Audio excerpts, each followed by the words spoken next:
what does the market look like now? Like, is it a good time to buy? Should people up in their family and come to Nevada and rent for a little while? Is it like a safe time to buy?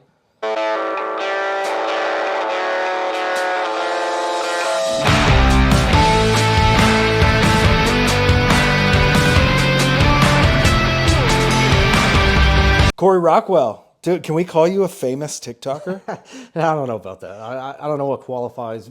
People say I'm TikTok famous, but I don't consider myself famous. I think you're famous, Cory. Oh, well, thank you. Cory, your TikTok channel revolves around underground mining. Yeah.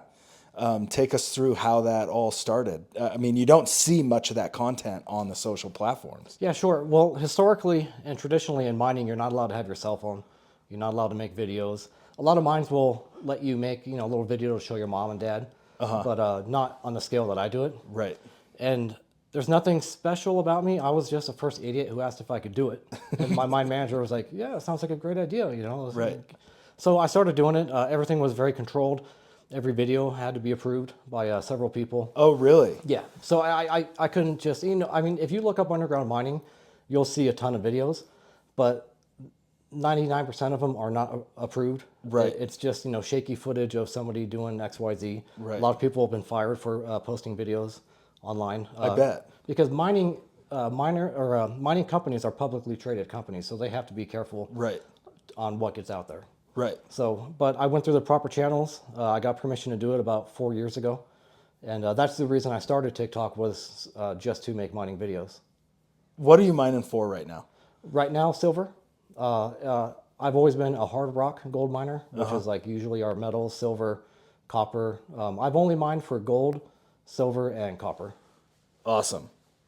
When you find it, is it pretty cool? Have you ever found like a big vein, like what I see in like old timey Virginia City footage? No, I'd be driving a much more fancy car if I found a vein.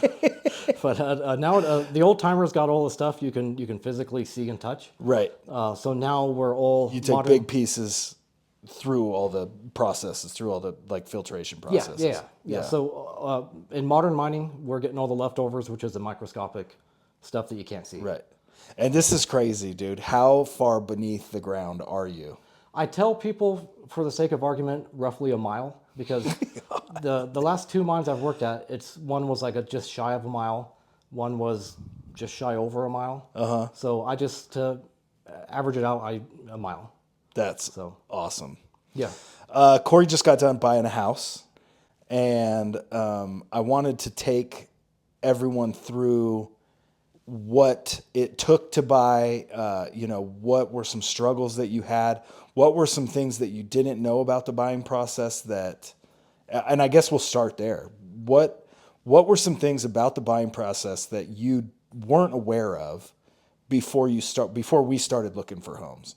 I'd say the first thing that pops to my mind, and I was actually forewarned about this, my sister told me, but I didn't realize the emotional roller coaster that buying a house is. Right. I mean, I kind of knew, but you just don't know unless you do it. Right. Because, like one of the first houses we saw, immediately I'm picturing, oh, that'll be my son's room. I start picturing me living there. Right. And then by the time we walk out the door, I'm already emotionally invested in this house. I want that to be my house. And then, you end up not getting it. Right. So I think more often than not, you're not going to get what, your first choice. Cory and I went and looked at a place, and I get back. He's like, man, I want this one. And I get back in my truck and I call the listing agent to talk about, whatever we talk about, how much activity do you have on the place? What's important to your sellers if we do make an offer? Has there been any, preliminary title work done on this place? Can I see it?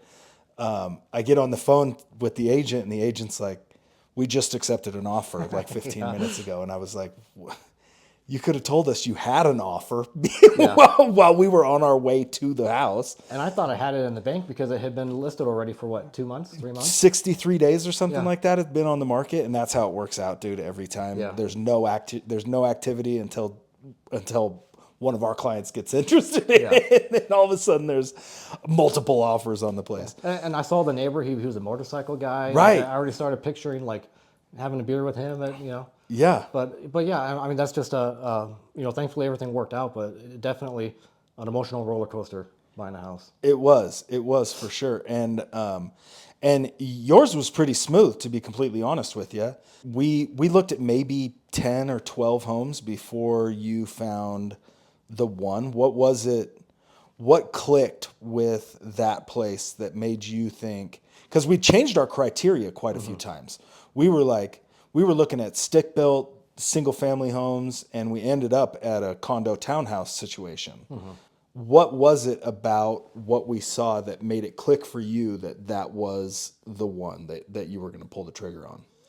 It's kind of hard to narrow down any one specific thing. Definitely a few. I mean, one obviously is the neighborhood. I have an 8-year-old son, so being in more of a family-oriented, Right. safe community is important to me. I saw a bunch of moms walking around with their kids and walking their dogs, and Right. and so I immediately liked that. I was drawn to that.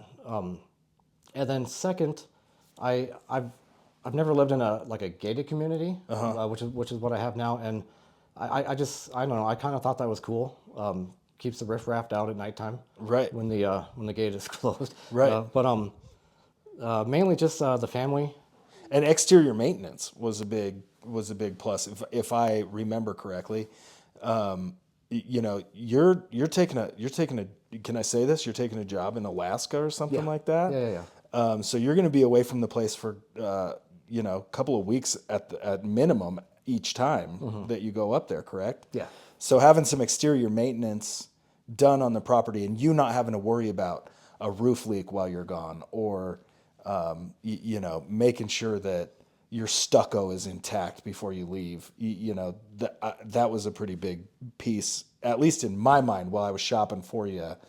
What's out there, that was a big thing for me. Yeah, definitely. That's a great point. I mean, I've already met pretty much all my neighbors.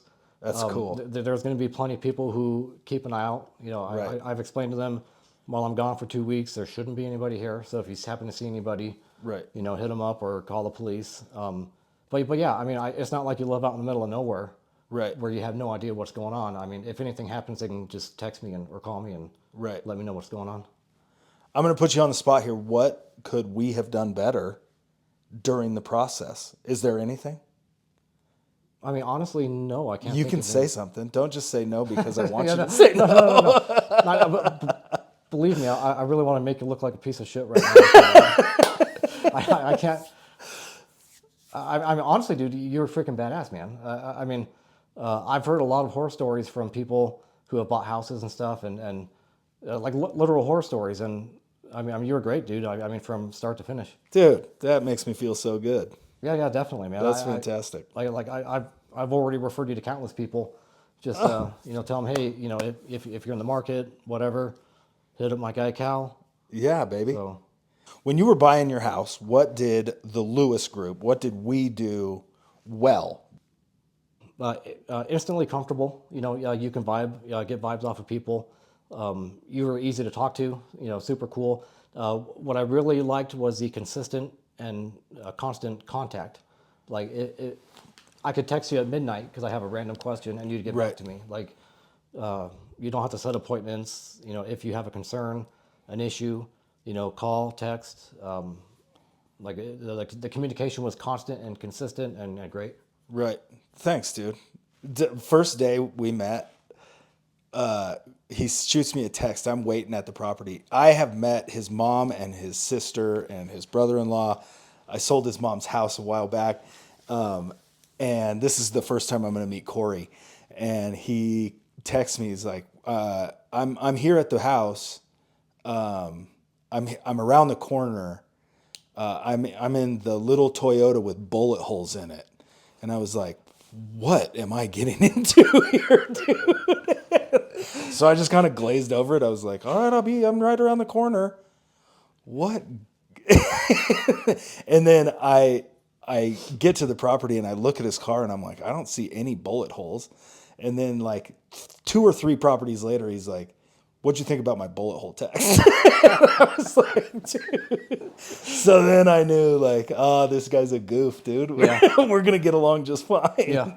Yeah, no, I'm a big prankster. I love joking people. I like, it's just, I'll text people stuff like that just because I can see in my head what their look on the face, Right. on their face and what they're thinking, and just to kind of throw you for a loop, I was like, maybe we're looking in the wrong neighborhood, dude. Yeah, that was a good one. Do you have any questions? Yeah, one that comes to mind is I get a lot of comments on my TikTok videos asking about relocating to Nevada. Some people are already in Nevada and they want to, relocate to a different town in Nevada. Some people never been in Nevada. I've gotten a couple kind of questions asking, what does the market look like now? Like, is it a good time to buy? Should people up in their family and come to Nevada and rent for a little while? Is it like a safe time to buy? I'm going to give you like a lawyer answer. It depends. I'm never one to say right now is the best time to buy. If it's the right time for you to buy, then it's the best time for you to buy. Yeah.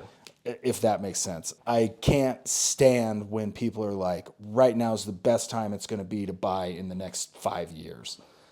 They don't know that. You know, I mean, COVID taught us that. You have no idea. Rates, when COVID hit, rates went from like mid fives to 2 in like a month and a half. So then would have been a great time to buy, Yeah. right? But if it's the right time for you, it's the right time for you. I urge everybody to reach out to a real estate professional and a mortgage lender if you're going to get a loan and run some numbers. Start penciling stuff out. If you start looking for homes or if you start looking for areas to buy before doing something like that, I think you're putting the cart before the horse, Gotcha. because you might think, oh man, I'd love to move to Northern Nevada, but let's be real, our prices here are high. Yeah. I mean, we're well over the nationwide average. So yes, I do think 2024 is going to be a really good time for buyers. I think the market is going to stay strong for the next few years. I think we got hit pretty hard last year and the year before that, as far as home values go. But I really think with rates starting to trickle down a little bit, as long as we start seeing some more inventory, I think 2024 is going to be a heck of a year to buy. I gotcha. I really do. As far as moving to town and renting first, I'm all for it. I think our little area has so many different little pockets that people don't know about before they move to town.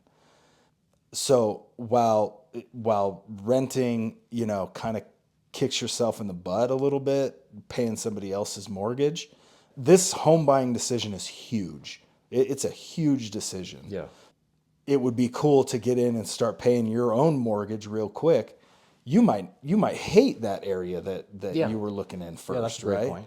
And that in conjunction with talking with a mortgage lender and figuring out what your monthly spend is going to be, what you can put down, getting our budget together first, and then seeing, all right, this budget opens up this area, this area, this area, and this whole area over here. Let's go check these areas out and see if you like one of them. Yeah. And if you do, then I'll take you around and I'll show you what's going on in this neighborhood. We'll talk about the schools. We'll talk about the crime. We'll do all that stuff. So to make you feel as comfortable as you can. But if you're not from the area and you're just dropping yourself into Reno Sparks, it could be a huge mistake, pulling the trigger on a place that is priced well for you.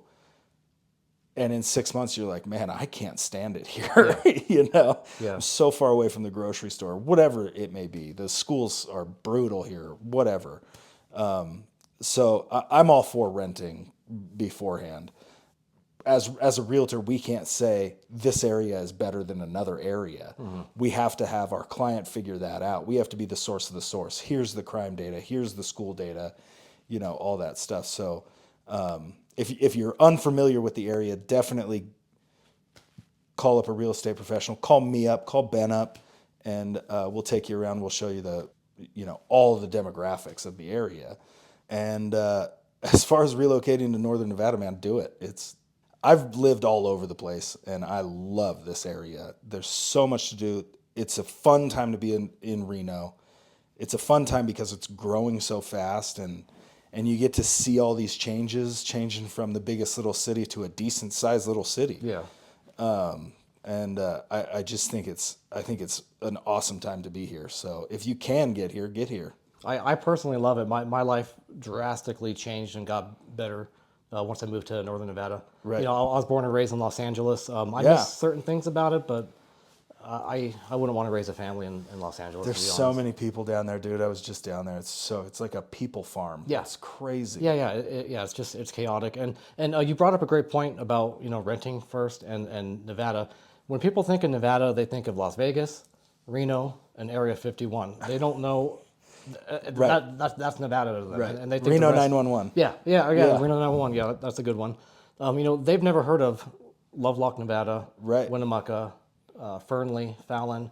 So that's what I try to tell people. A lot of people think like the only place to move is Reno. Right. And I'm like, no. No, I mean, there's a dozen, really cool. Fallon, Fernley. Yeah, sure. Yeah. Yeah, I try telling people. I mean, if the big city isn't really your thing, you can be a half hour away. Right. Yeah, an hour away. Yeah. So one more question I wanted to ask you. So you live and work primarily in Reno. Uh-huh.